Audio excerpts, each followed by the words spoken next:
Just like, you know what? How many times you've gotten to a club into VIP for free when some ugly chicks had to pay full price? Is that my fault? No. I've asked how many times it happened before you go down that path. I mean, plenty of times in Miami. Exactly, but that's not fair, is it? Well, please don't forget I'm not from here. But that's not the point, ma'am. That's not fair, is it? I also don't care about those things. But so you only care about fairness when it doesn't benefit you. I just don't go to clubs that often. But that's not the point. I asked you, how many times you've gone to a club where you got in for free where ugly chicks or less attractive chicks had to pay? And you know that's happened. You didn't say, excuse me, sir. Even though I'm attractive, I demand that you charge me full price. That's fair, right? Okay, so because I'm into places and get fair, that means that I should get fair. Before we go there, I'll answer your question if you at least answer mine. Is that fair? Life isn't fair. Well, if that's the case, you accept it in the sexual marketplace too. It doesn't mean I have to accept other people's bullshit. No. Well, see, the thing is, ma'am, see what you've proven, like many feminists and many women, you're okay with the double standards that benefit you. But the ones you don't like, you just throw at the wind, use sign language, shame, insults, guilt, and the need to be right to deflect and dismiss guys who are normally intimidated by this thing. I'm not. I'm just challenging your positions. You're okay with it not being fair when it benefits you. You're oversimplifying a very complex situation. No, it's not really complex. There are no such thing as loyal. The concept of a loyal, highly effective, competitive alpha is a female notion. And have to continue to compete with other pretty girls because men are too simple to stick with one. I don't normally do reaction videos like this, so I guess it's going to be a first. When I normally do response videos, I kind of watch it, cut it up, interject what I think or what my opinion is. So this will be, like I said, this will be unusual for me to do a reaction video, but I thought this one was kind of more important because a lot of what she says, she's being honest, a lot of what she says is something that we've always known, but it's something that most women, especially black women, kind of deny. That this is the way they feel and this is what it is, especially for women that are like fours, like things I would consider her a 4. You know, she's not grossly ugly, but she's not pretty. So, and she's talking about a pretty privilege and how it affects her and how it affects her throughout her daily life. And this is the stuff that they hide. And this is Stefco. So she was pretty open and honest. So I decided, what the hell? Let me do a reaction video and see where this goes. So, without further ado, we're going to have Stefco speak. And I'm going to interject here and there with my personal commentary. Very instructive if you read it right.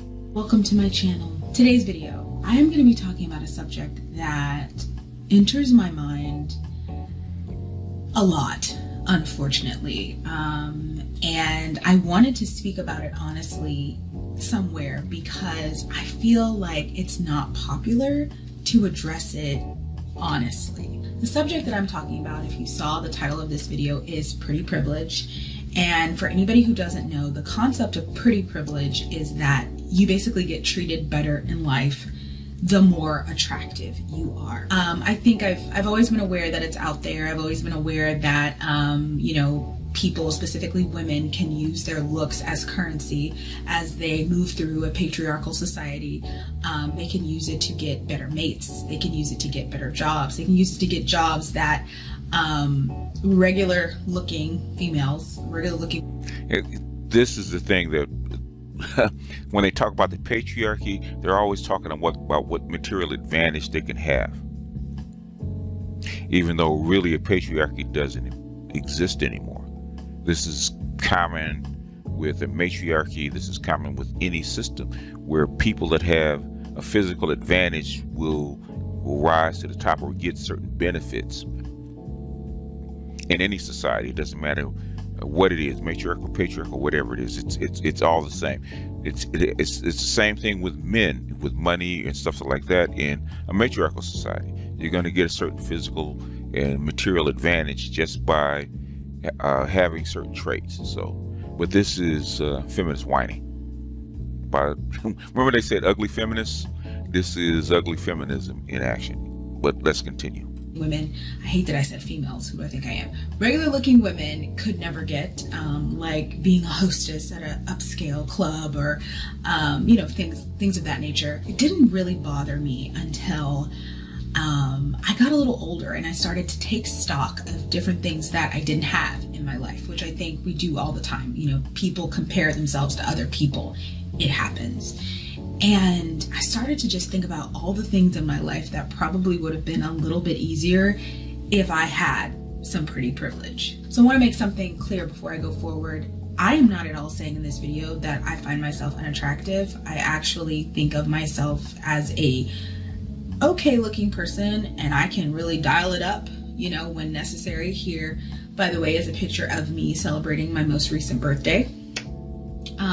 But pretty privilege is not something that you yourself can decide that you have, if that makes sense. Like a lot of privileges, it's something that society just gives you based on what the systems of society already are, like before you even got there. So no matter how confident I might be, no matter how much I might spend on a certain type of wig or a certain makeup application style, I'm never going to have pretty privilege. And what she's saying is what men already know. Okay, you're born with limitations. Some people are smarter, some people are taller, some people are better looking, some people have traits that are more attractive to other people, some people are born into money, some people, there's every society has people that are actually born into a certain environment of advantage or disadvantage.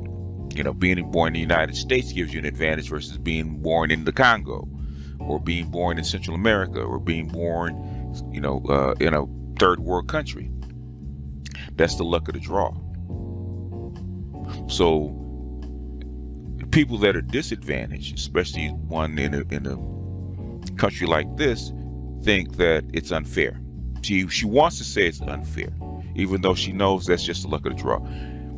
Life is not fair like that. What life is, life.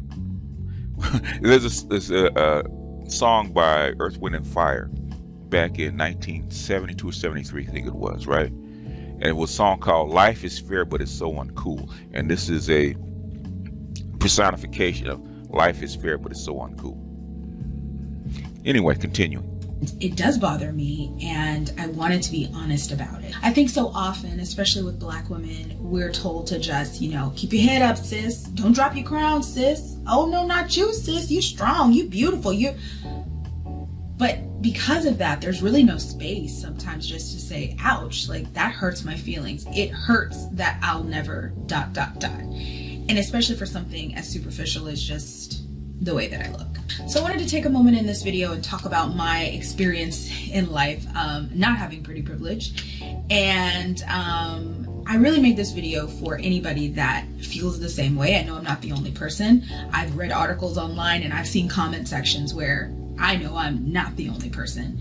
However, I know right now a lot of the videos on YouTube about pretty privilege are just people breaking down what it is. Or people saying, hey, you may not feel like you have pretty privilege, but you do. I'm not going to do that here. I'm just going to be honest about my experiences. And yeah.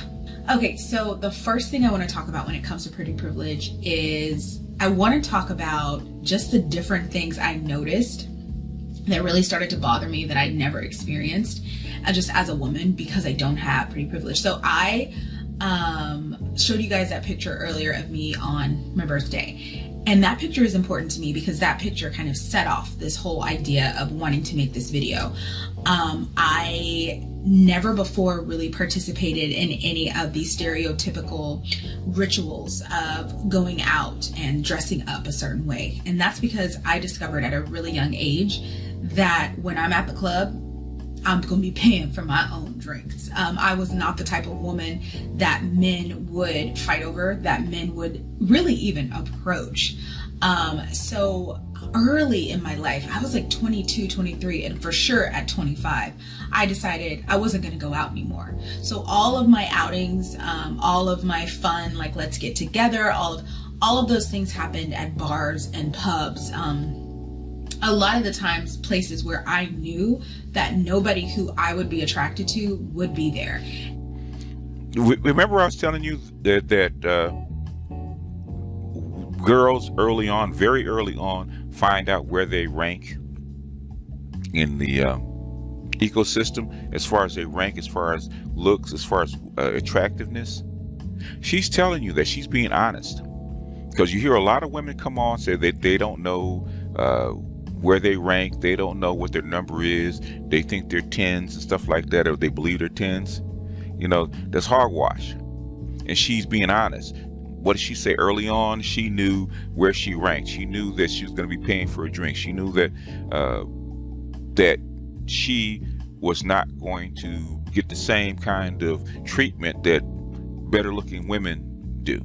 Okay, so what did she say? She avoided those environments where somebody that she was attracted to, and this is going to be key, that she was attracted to was going to be there.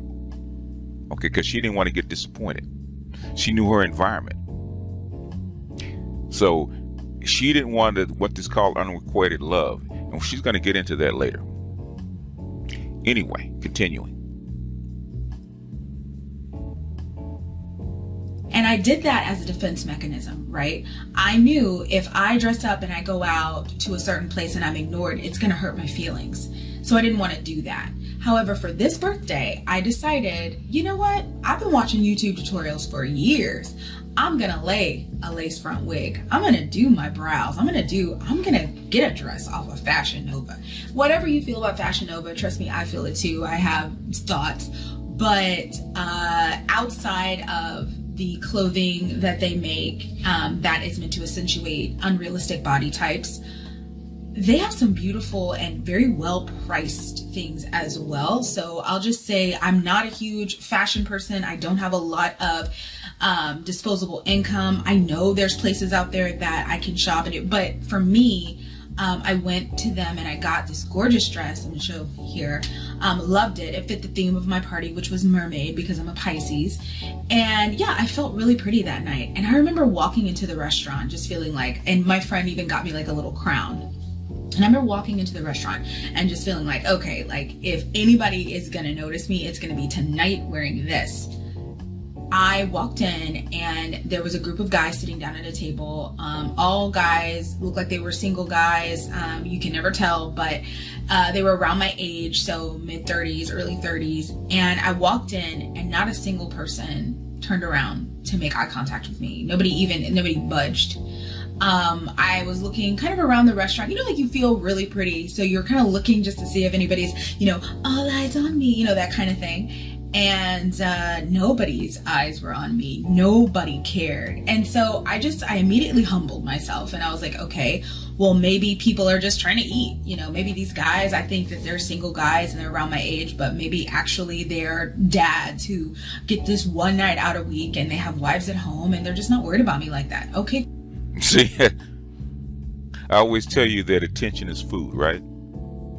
And women live off of attention, and it doesn't matter how they look. They all think the same, okay? But the thing is that she's trying to get attention. She's trying to get validation from men. And no matter what they tell you in their feminist speak, they want, need, and seek validation from men. Because her girlfriends tell her something different, and that's fine. It kind of keeps the walls up, kind of keeps the psyche from coming apart. But They seek male attention. They seek male validation.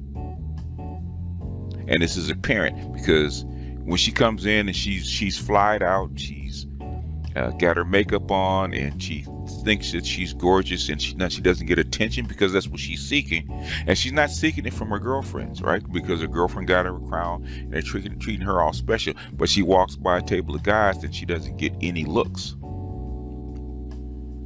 That's hurtful to her because all women seek validation, they seek attention.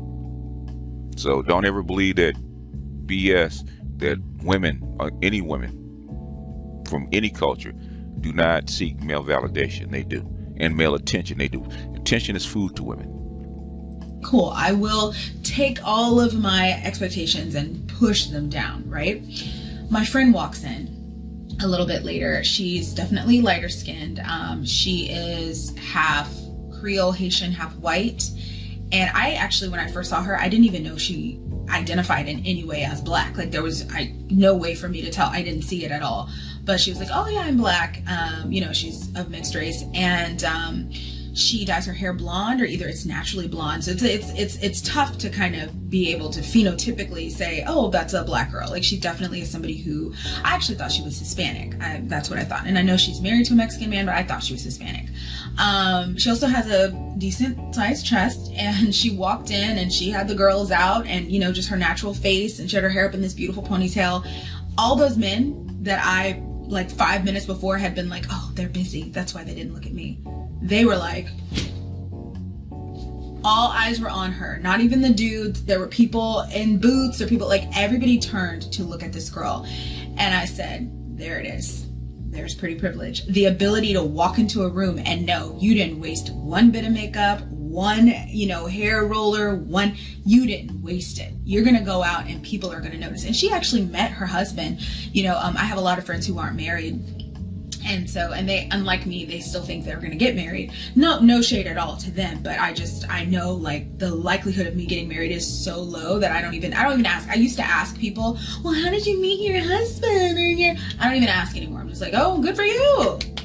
But they all asked her. They were like, how'd you meet your husband? How'd you meet your husband? And I think she was confused because she was like it's hard, and honestly, she met the dude just at a bar. He came up to talk to her, Of course he did, right? So when I experienced that event, I was like, wow, I'm still not good enough, even all dressed up like this. Then I went out to a lounge a little bit later, walked in. Nobody made eye contact with me. Men have always sort of regarded me as, oh, she's there, and kept it moving. And it didn't change just because I had dressed myself up. I'd finally done everything a girl is supposed to do, right? And I still wasn't good enough. So I came home and I had a great night out with friends, but my heart was also, I was hurting because I was like, I'm always going to be invisible, even if I try, So I actually got on YouTube and started looking for Pretty Privilege. And that's how I found out that there are videos out there. There are videos out there with people that have a much different perspective. And then there was a video of a TikTok trend. This girl was like, oh, I'll just show it to you.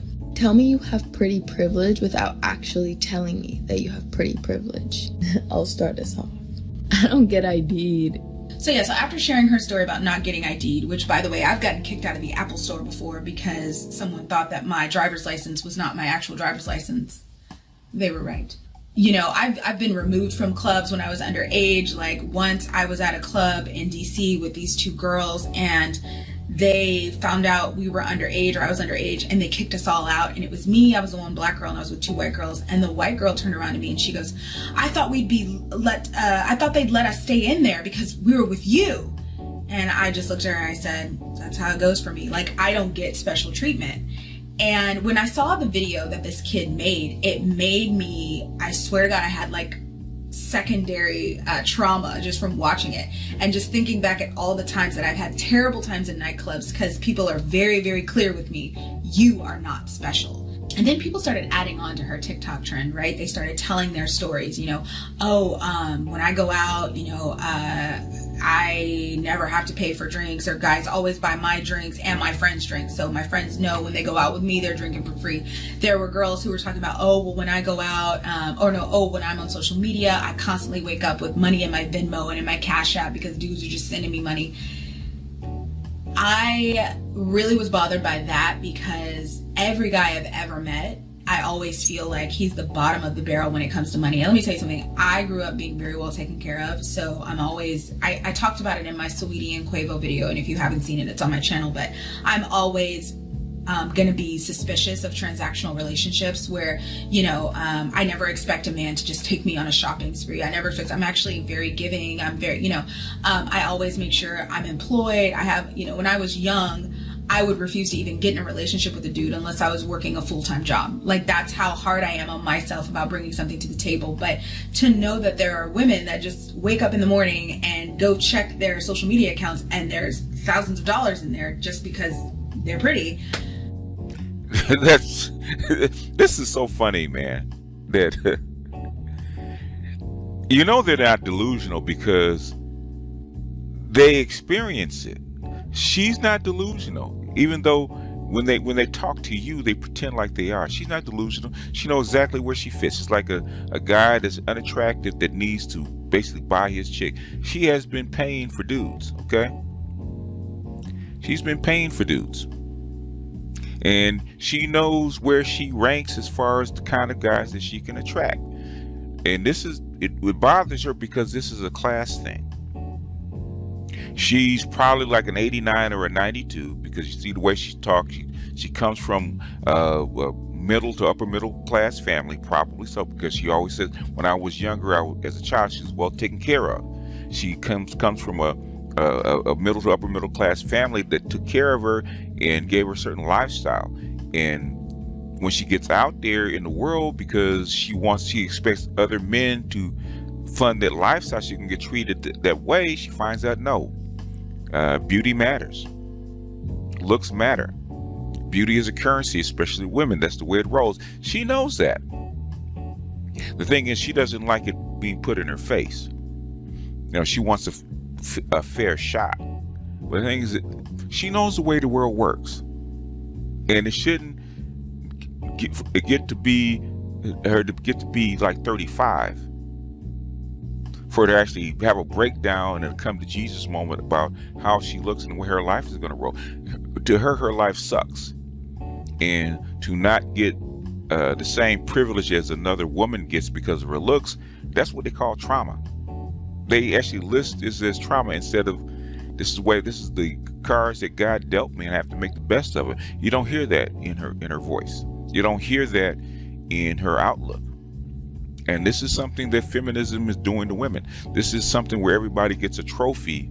Millennial type thing is affecting women because they've been taught that everybody's equal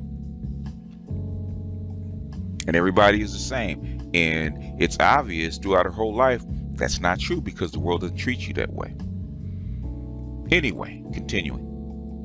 It really messed with me. So I saw all of that stuff and I was like, I want to talk about my life just not having pretty privilege, and like I want to be honest about some of the things that I've experienced because I want to. So I mentioned my dating a little bit, how I always kind of find dudes that are not willing to spend the money, or they don't have the money. And while I do think part of that is because I'm uncomfortable with transactional relationships, I think another part of that is because men who consider themselves to be high earners, they consider themselves to be high value men. They're looking for high value women. This is why someone like Lori Harvey or Sierra or even a Cassie, they're not role models to me, and they never were. I know, like when Sierra got with Russell, there was all this talk about, oh girl, what prayer did you pray? What prayer? I could sit up here all day. I could live 24 hours a day in a convent just praying to Jesus, please, please. I honestly believe that there are certain levels in society, and certain men at certain levels are looking for a certain type of woman. Sierra was not just your regular, schmegular girl, okay? She's not a 7th grade English teacher from, nowhere city, the United States. I'm just being honest. Sierra is gorgeous. She's 5'10". She's a model. She is a Grammy winning or Grammy nominated recording star. I'm not sure if she has a Grammy, but she's a recording star. Her husband Russell even said, I found her and I knew I wanted her when I saw that Ride video that she made. So he connected with her because she was starring in her own music video. You know what I'm saying? Like, what did I say about the octanes? And what did she say about levels? Okay. There's a reason I come up with octanes, right? There's a reason I come up with class levels. There's a reason I say that at above a 92, which she's obviously a 92 or an 89, she's a teacher. So, but she's obviously an 89 to a 92, which is a upper middle class. That above that 100 octane is about looks. She's telling you that. That's like if she's saying she doesn't identify with those women because they're not in her class. Women actually understand octane levels or class levels better than men do, especially black men. She's spilling her guts. She's telling you the truth. A lot of men will not believe it coming out of my mouth. They think that I have to prove this stuff, even though intrinsically they know that this is the case. But women know this from their gut. They know this from puberty on, about where they fit and what class level they fit as far as earning money, that kind of stuff. She actually said everything that we said. Shout out to Kevin Samuels with the High Value Man, right? Shout out to Kevin with the High Value Man. And this is a class thing. Because really what she desires is a high value guy, because that's the class that she is. But the thing is, she doesn't have the requisite looks and what high value men are actually looking for, like she said, to spend the money on, because she doesn't have the assets that they desire. So she's relegated to dating lower class men that don't have jobs, that don't have money, because that's the kind of men that she can attract. She doesn't like it. That's why she's not married. She's not married because those are not the guys that she's attracted to. She's actually getting guys that she can attract. She's dating guys at her level.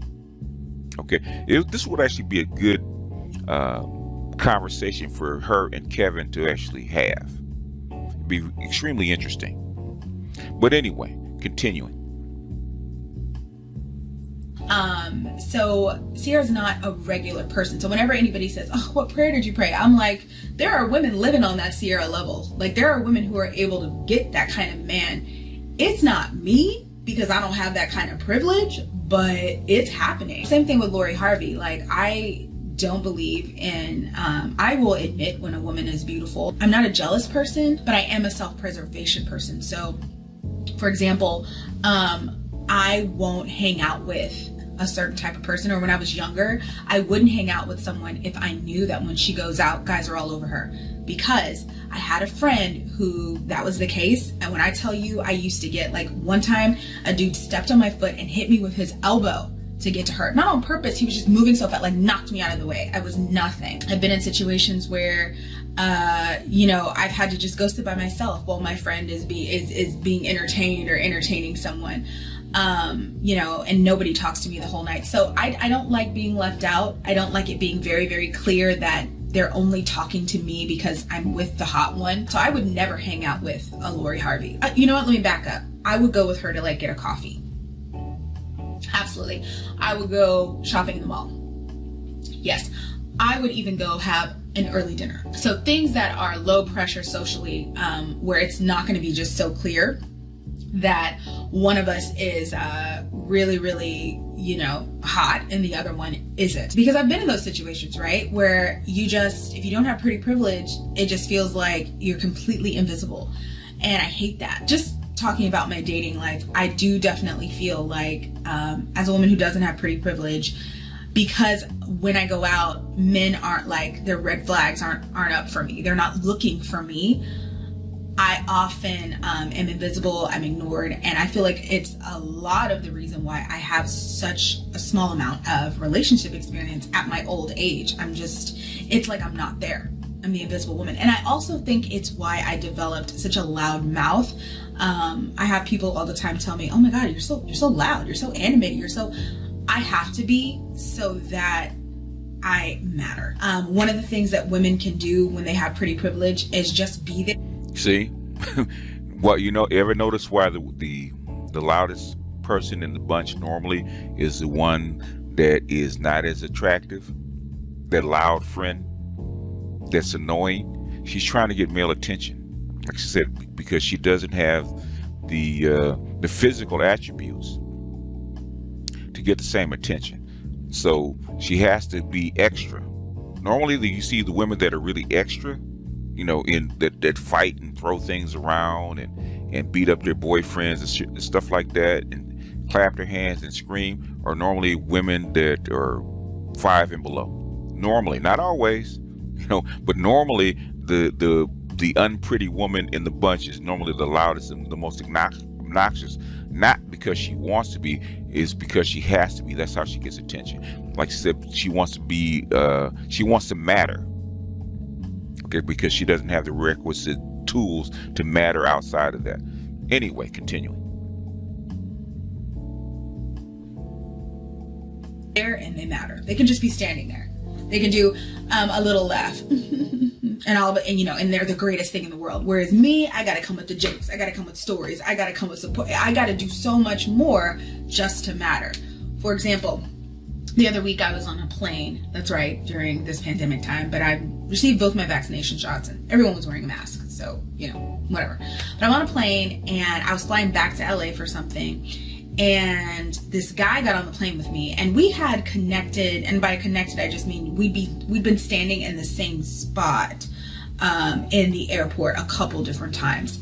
And every time we'd been standing in the same spot, he didn't really look at me, didn't smile at me. Oh, by the way, I 100% feel, I'll talk about my relationship with men, but Steve Harvey said a couple weeks ago, he's not really friendly with women unless he wants to date them. And everybody gave him such a hard time. He didn't lie. That's a lot of men. But anyway, so me and this guy, we had been standing in the same place a lot of the time, and he didn't really look at me, didn't smile at me, didn't give me any kind of special treatment, right? He gets on the plane and I'm sitting here, he's sitting here, he gets on after me and he sits down next to this girl and she had her mask on, but she was, he's a black man, I was black. I'm black, he's black. This girl was not black. And I'm only saying that because I think darker skinned black women that aren't pretty, we pay like double the tax, right? And again, I'm not saying I personally feel that way about myself. I think I look fine. But based on the way I'm treated in society, I know I don't have pretty privilege. So I think darker skinned black women that don't have pretty privilege, we pay double the tax. But anyway, and by double the tax, I just mean people are already going to write you off for so many things, and I consider those write-off as taxes. So, you go into a situation for the first time and you're a woman, people might write you off, they might underestimate you. You go into the situation, you're a black woman, oh gosh, they might write you off. You're a dark-skinned black woman, now you're not even aesthetically pleasing. And then especially if you don't have pretty privilege, so I feel like I call those taxes, and I feel like the more things you have against you in a situation, the more tax you have to pay. Anyway, so he sits here and so I sit here, he walks down a little bit further, he sits here next to this girl who is not African American. I think she was like Latina, she might have been Indian, something. She was like a lighter skinned woman, and she had like this curly hair and she had a mask on, but you could tell from her eye. It always comes down to skin color. You ever notice that? How many times has she mentioned skin color in this conversation? Now, I've been with a bunch of dark-skinned women, in my life. Okay. In fact, I had a girlfriend in high school. She was very dark-skinned. She didn't have a pretty face, but she had a banging body. Let's put it that way, big boobs. But the thing is, she got attention. Okay. I had the woman I had my children by, very, very extremely dark. I do mean extremely dark. Very pretty. She couldn't keep guys away from her. I've almost gotten into fights with men over her. So dark skin doesn't mean as much as women will actually portray it to be. And you see a lot of women that are dark skinned and not pretty complain about it. Okay. There's light skinned women that are not pretty that complain. If you're not attractive, you're not attractive. It doesn't really matter what color you are. In this society, do you get a couple more points if you're a little lighter on the scale? Yes, sometimes. But she's trying to blame skin color on physical features. Okay. The guy sat next to a woman that was exotic. You're gonna find that out. Curly hair. She's exotic. She's of a different race. She might even be mixed. Okay, that's gonna give her an advantage, regardless of what skin color she is. But the thing is, she always adds into skin color, and this particular woman is not that dark. Okay, my exes, I have a few exes. I have a daughter. I have a sister that's like 3 times darker than she is, and they've never had this problem. Anyway, continuing. Like, you could tell facial structure, you could tell she was pretty, right? So the guy he had said nothing to me the whole day. He immediately turns to her and starts making conversation. Within 2 minutes, she had his job that he does, his name. They connected on social media, and she was invited to a party in the Hollywood Hills that night. I lived in LA for 3.5 years. I went to a party in the Culver City Hills because I had a friend who lived there. I was never invited, and I thought about this, and I said, this is the kind of thing that can happen to you in Los Angeles if you have this kind of pretty privilege. It can. I used to have a friend, I did improv classes with her, and she was like, oh my gosh, yeah, guys stop me on the street when I'm driving, and they'll pull me over, and they want to talk to me, and they're like CEOs or this. When I tell you, most of the traumatic dating experiences I had in LA were because I was only matching with people who were like pizza delivery drivers. And no shame on those careers, but normally a guy that's in his 30s that's a pizza delivery driver, he is what the internet would call, he's down bad, as the internet would say. And also it's a person that doesn't really have a lot of ambition. I noticed that a lot of men with real ambition, like they wanted to go out and become directors and creators, and they had just like powerful minds and hearts. They're also really chasing after a thing of beauty. And what did I tell you about class? What did I tell you? She's admitting she's telling you the kind of guys that she wants, the kind of guys that she aspires to, and also the kind of guys that she can get. She doesn't like the kind of guys that she can attract.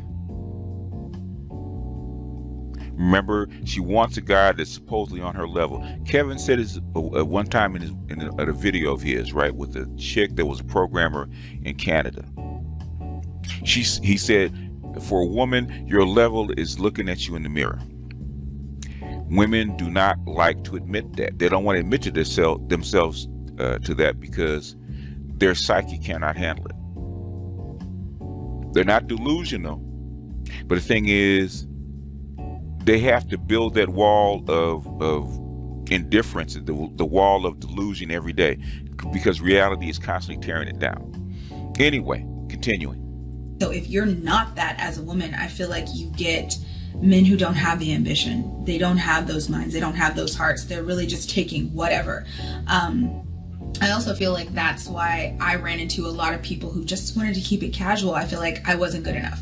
You know, they're still looking for that bright star, that woman that's going to make them open up on a random flight, you know? And so I definitely feel that when you're dating and you don't have pretty privilege, it just takes away from the magic of it. I have a friend who met her husband. I've talked about this before, but she literally said he looked across the room and was like, what is that?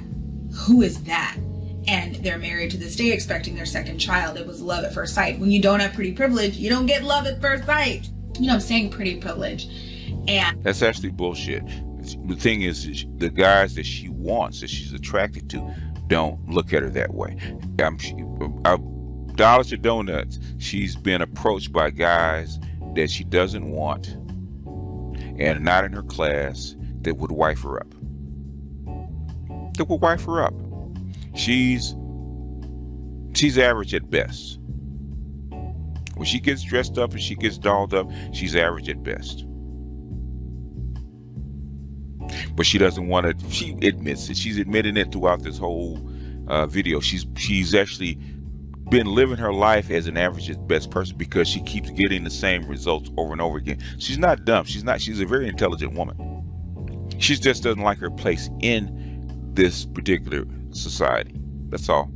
And I'm using it in the sense of you're not a person that people are going to treat differently because of the way that you look, and I'm not. But another way that it affects you is obviously like your work, right? I know that in workplaces, a lot of times I'm not able to get away with certain behavior that other women are able to get away with, because people look at me and they're like, oh, well, she's just got a strong personality. You know, I don't have a strong personality and a beautiful face. I also noticed that women who are beautiful, I noticed that people are just naturally nicer to them. They get projected upon with all of these positive characteristics, where someone like me, I have to work to get people to think about me positively. I have to come up with all new plans for doing something. I have to create. It's a good and bad thing. The first thing is that it forces me to constantly be innovating and pushing forward. The bad thing is that I never feel like, just in my own skin, I'm enough to be accepted. Because for a lot of people, I'm not, you know? So yeah, and I also note that when you work in a workplace with men, you know, co-ed workplace, and you are a woman, you get treated a lot differently if you're considered beautiful. No matter how much I did at the job I used to have, I was never the person that they wanted to run to help. I was never a damsel in distress. The people that helped me were the kids that I worked with. Hey, can we help you? Do you need anything? We see that you're doing this by yourself. Can we help? The guys that I worked with would never come to my rescue. And I pull out the guys because the other people I worked with would be like, oh, I just asked Mr. So-and-so. Oh yeah, he came and helped me. Oh yeah, they were all, but I never got that kind of treatment. And so those types of things hurt. It does hurt. I'm going to finish this up talking about the Steve Harvey thing. So yeah, so Steve Harvey came out and said, I don't have any female friends, and I'm not friends with females because then I'll think about wanting to date them. And so much uproar happened, especially on Twitter. And I was kind of like, why are people pretending that this isn't a thing? Like that it's not a very real personality type. And not necessarily that it's right, but it happens all the time. I don't have any male friends. I don't. There was a time in my life where I only had gay male friends because it was like safe. Okay, so let me clarify this.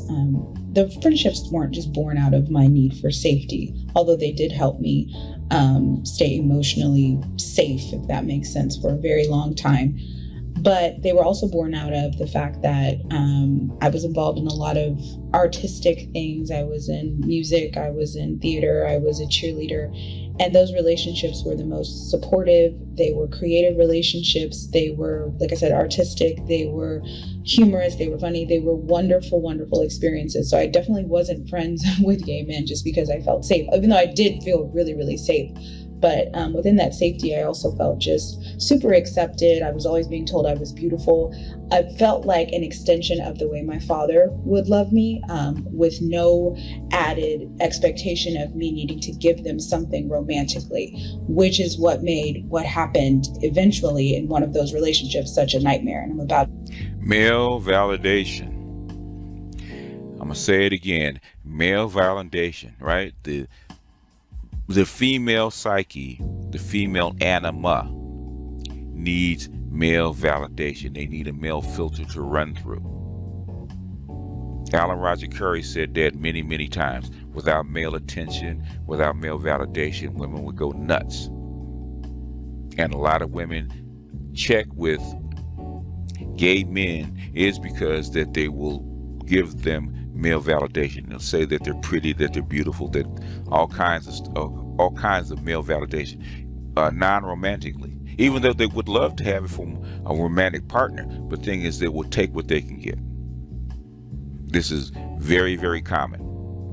She's she's giving you a lot of game right here. So you guys should wake up and pay attention to what she's saying. Even though it sounds like she's droning on, she's actually giving you very good game.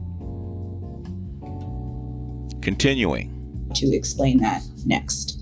And then I fell in love with one of them, and so then it became non-safe. So I feel like I should clarify this too. There's a safety in platonic relationships, and then I think when you already have relationships that are very emotionally intense, but it's understood that they'll stay platonic, you know, both people are kind of really safe and secure, when one person starts to feel romantic feelings, that safety is no longer guaranteed. It's no longer felt. I know I felt sort of out of control. I felt extremely depressed. I knew that it wouldn't be returned. It was one of the most painful forms of unrequited love I'd ever experienced, because there was really, really no way that it would work out. And it alienated me, I feel like, not only from that person, but from friends of that person. It was just it was a rough patch of my life. And so, I started to view my relationships, not just with gay men, but with all men, just a little bit differently. And I started to really examine why I sort of stay away from, certain types of relationships, and how that had affected me overall. I had isolated myself so much from men that I could possibly be attracted to and receive love in return from. And now I had gotten myself into this position. It just made me feel sort of like a stranger in my own body. It's very hard to explain unless you've, been through it. But when that happened, I was like, oh, I've been lying to myself. These are not just the, relationships I thought they were. We contain multitudes as human beings. And so therefore, multitudes of experiences are possible. And I had to re-examine. To be friends with gay men, and trust me, I'm not the only one. Literally look it up. It's all over the internet. It happens all the time. I think it's just because if you're someone who's attracted to men and you find someone who is masculine, who is artistic, who is caring, who is compassionate, who's handsome, who knows how to dress, and then at the same time he's talking to you and speaking to you in ways that you're not used to, because a woman like me with no pretty privilege, I'm not used to men being nice to me. So he's being nice to you. I think it's just natural for your mind and heart to bend in certain ways. And that's what happened to me. But I realized, like, I'm hiding out in these friendships only because I don't want to get my feelings hurt. And woof, I done got my feelings hurt. Boom. Boom. Moment of clarity. Okay. Moment of clarity. Peep game. Okay. Peep game. She's telling you exactly how a woman's psyche operates. Why they hang out with gay men. They're not hanging out with gay men just to be friends with them. They're not really friends with gay men. They're trying to get validation. They're trying to get male energy. Really male sexual attention from these gay men, even though they know that they can't get it reciprocated. They're projecting their feelings and their needs onto these men. Peep game, y'all. Continuing. So, and also just with changes in life and jobs, I just have not run into close male friendships in a long time, but I never had heterosexual male friendships. And I can remember being in high school and being so upset because I'd seen all these videos and stuff about high school and how wonderful it was. And I was like, oh yeah, I'm gonna have guy friends and like go on dates. And by the way, here's a picture of me in high school. You can see why I was disappointed. I was not very attractive. I had horrible acne. And the one thing I had going for me, according to the guys at that time, was my body. I had a bigger bottom than a lot of the other girls did. But it didn't make me enough to like ask out on a date or to prom. They just commented on it when I walked down the hallway very loudly and somewhat dramatically. And I'd rather not go down that road right now, but it was terrible and made me ashamed of my body for years. Anyway, the point is this. I also did not have male friends. Like I just didn't have natural situations where I was talking to a group of guys, they were talking to, because none of my friends were hanging out with guys, because I thought, and I ended up being right, the guys didn't want to date us. So they were like, whatever. I was in a debate class and one of the guys was talking, and he was pretty popular because, he was a dude and he was funny and, people love that. And he goes, listen, all the friends that I have that are girls are hot. I'm only friends with girls that are hot. If I'm friends with a girl, she is hot, because at one point we could date. And he said that and I almost started crying in the middle of class because I didn't have any guy friends. And I had always known the reason why, and I was like a sophomore at this time. So I had been through my whole freshman year, like, nothing had happened. I might as well have been homeschooled, because I had no social life. And when the guy said that, I was like, that's why I'm not pretty. I'm never going to have the high school experience that's on the movies. I'm never going to have. Steve Harvey's right. Most men are motivated to be friends with women because they want to get something out of it. Most men are, but the thing is, most women are not friends for guys. Most women want to be treated like girlfriends. That's how come you don't have guy friends. If she actually did the stuff that guys did and hung out with the same spaces that guys actually frequent, like say, because she's obviously a female nerd, she hung out with the nerds, she would have guy friends. But the thing is, she doesn't want to be friends with guys. She wants to date guys, but that's not what she's admitting to. Even though it slips here and there about having friends that are guys, so eventually that you can date. She wants the same thing that the guy wants. The thing is that the guys will admit it because they're men. Women will lie to themselves, especially women that are not as attractive. She wants the popular guy. She wants to be friendly with the popular guy. She wants to be able to work her way into the relationship with that guy, but she doesn't qualify for it, which is something that I've said for years. Kevin is saying now, and a lot of your how can you say your dating coaches say the same thing. But they do this to men all the time. They really do. This is what they call the ugly girl problem. Anyway, continuing. And I will say it's a very base motivation. So in my adult life, I've been lucky enough to have at least coworker relationships. Now they're always superficial. We're not on the phone talking to each other. We might text memes and stuff once in a while we're at work, especially if they're married, but at least I do know that they have done things for me, like, and I'm really speaking about one person because he's really the exception to this rule, but offered me a muffin, giving me a space heater, because they could tell I was complaining about my heat, so brought a space heater for me to work. There's some men out there who are evolved enough to still be friends and still be kind to women, even though they don't want anything from them. But it is very rare. In fact, a lot of the girls that I know that have guy friends that are like, oh, he's my friend. They've dated that guy. They've been intimate with that guy. That guy is wanting to date them. He still thinks he's not a friend. They're not just friends with them for Thank no you. reason. So I brought that up just to say that the thing that hurts me the most about pretty privilege or not having it is just, I feel like I get left out of a lot of wonderful, beautiful things about being a woman. Yes, you do. I never feel celebrated. There's this whole idea of when you get older, you're older because no one turns and looks anymore when you walk in a room. Well, never having had that experience, I guess I won't miss it. But at the same time, it would have been really cool to know what that was like. I always think about the fact that I never lived a life where, it was necessary to have a whole bunch of different kinds of clothes and outfits and things in my closet. Working in middle school and then not really liking to go out because you're invisible when you go out means that I don't really have a fantastic wardrobe. I have a couple of cute little pieces here and there, but I definitely order my things a la carte. Like if I have something to do, I'll get an outfit and it's just for that one thing.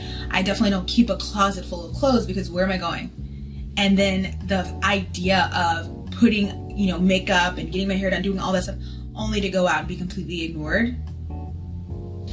It's upsetting. Something did dawn on me though, which was that I won't even look like this forever. This is not how I looked 10 years ago, and in 10 years I won't look like this. Or maybe I might. I ran into this kid's mom that I went to high school with 18 years ago, and she told me I looked 17. So I don't know.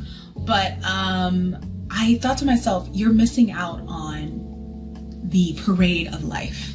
And by that I mean, when there's a parade, yeah, we have the big balloon floats, we've got the pageant queens on their floats, we've got the acrobats, we got a whole bunch of different things going by, but the whole thing is beautiful, right? And I feel that way about just my belonging in the world. So I may not be a pageant queen on a float, but I'm still here. I'm here. And as long as I'm here, I'm in the parade.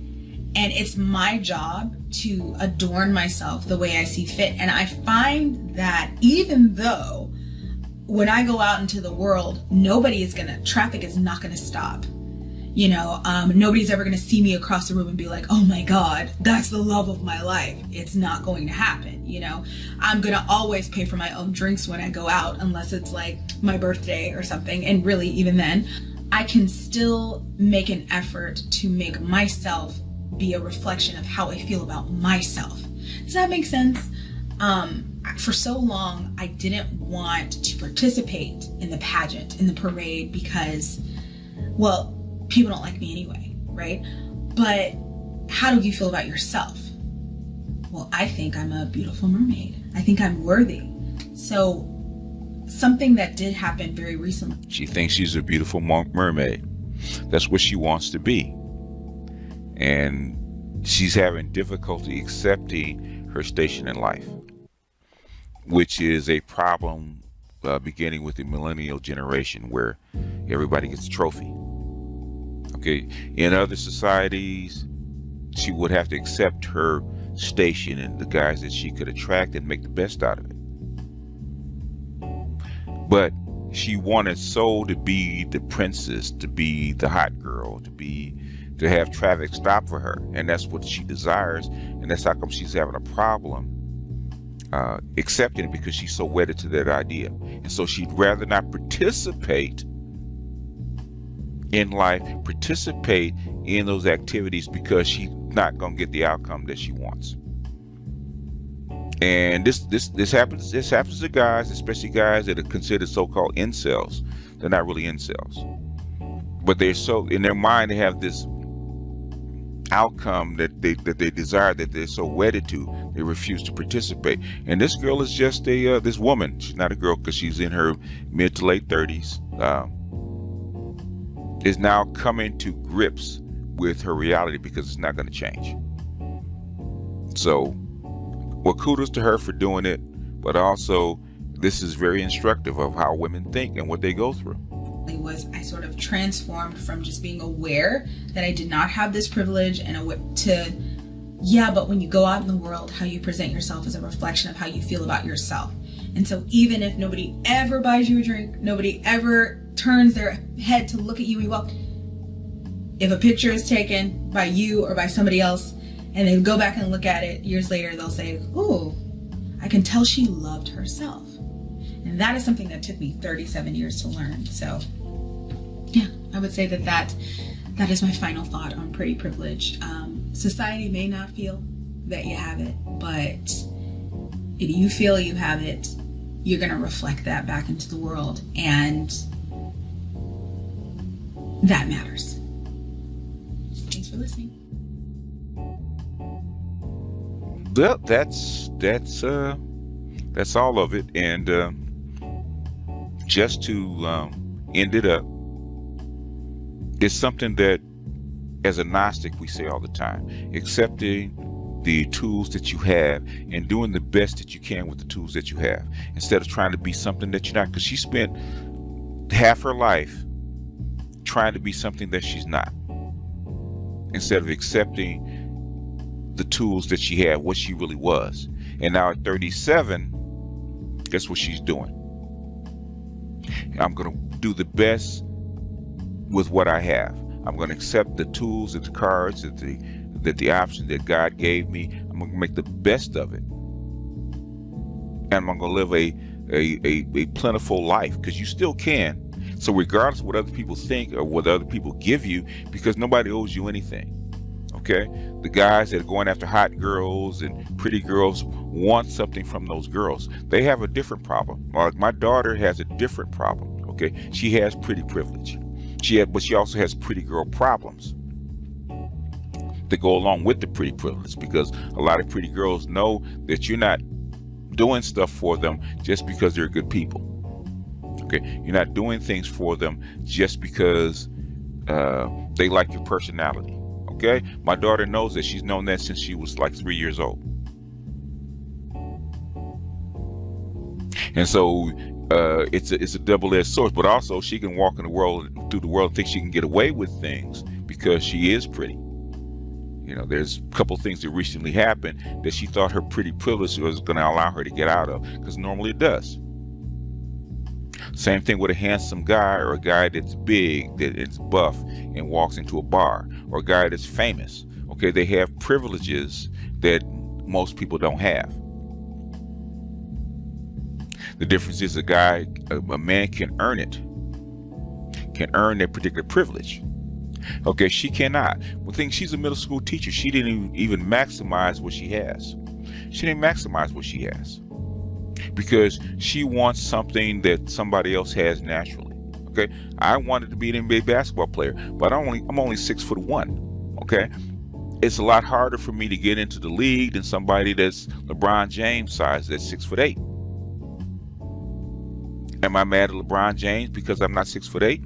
No, that's what God gave me, and it's up to me to maximize what I have. Look at Muggsy Bogues that was 5'5". Okay, he maximized what he had. She's not pretty. She's plain. At maximum, she's plain. Okay, she can't go out and look at a YouTube video, gloss herself up, and put makeup on and go out and think that she's actually going to turn things around and be something that she's not. She wasn't gifted in that way. But I appreciate her for actually coming on and actually saying this, because it's very instructive. Because a lot of times women will deny the reality of their lives. They'll actually lie about it.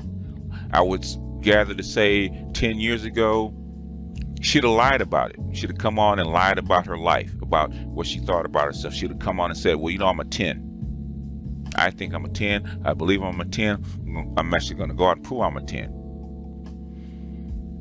But at 37, and she's almost 40 years old, this is the reality. This is what I have. This is what I have to work with. There's no sense in denying it. I have to make the best out of what I have. So this is very instructive. So this is my reaction to Pretty Privilege by Steph Co. I think that's her name.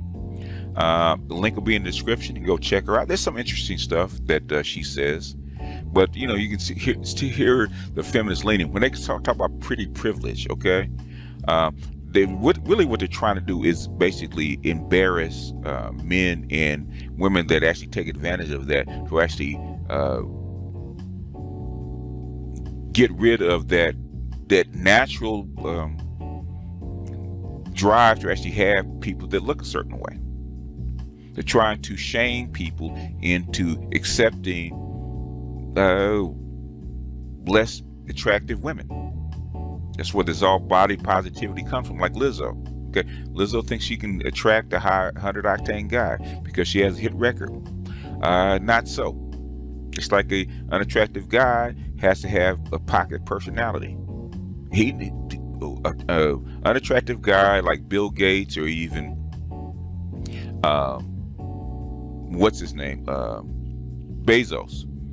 He knows that the woman's not with him because he's good looking. Come on. And back in the day, there were women out there that are plain that knew that they had to do more to get a guy. They just did.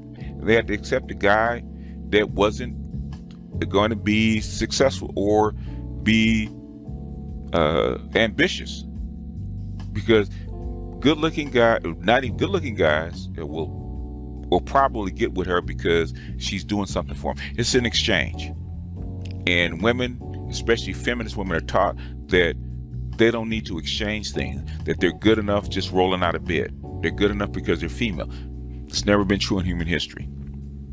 Ever in human history that you're just good enough just getting out of bed. But this is kind of long. This has been over an hour. I'm glad you guys hung in with me. I want to edit out some ums and ahs, but since this is a reaction video, I'm not going to do it. So I'm going to put it up as is. So bear with me. But I hope you guys get something out of this. Tell me what you think in the chat, especially in the comment section. Is this helpful? What do you think about this? So don't go in on it that she's a 4, okay, or a 3, or whatever she's ranked. She already knows that. We know that. But the thing is, when we see 3s or 4s, even 5s that go through this, that push back on this is what's going on in their minds. I always say every woman know where she's ranked. Okay, they do. If they don't, they're lying. If they don't, they're lying. I've always said that. I never take that that a woman doesn't know where she's ranked, because her life, her experience being around other women will actually tell her where she's ranked. So don't ever believe that bullshit. But the thing is, this woman actually told you exactly what's in her brain, what's in her psyche, how she feels, and being honest about it. So take this as instructive. Take this as a peeping game. Okay, this will actually change how you look at women and change how you evaluate what comes out of their mouths. But anyway, that's all I got for this one. This is BGS out, and I will see you good folks on the next one. Peace.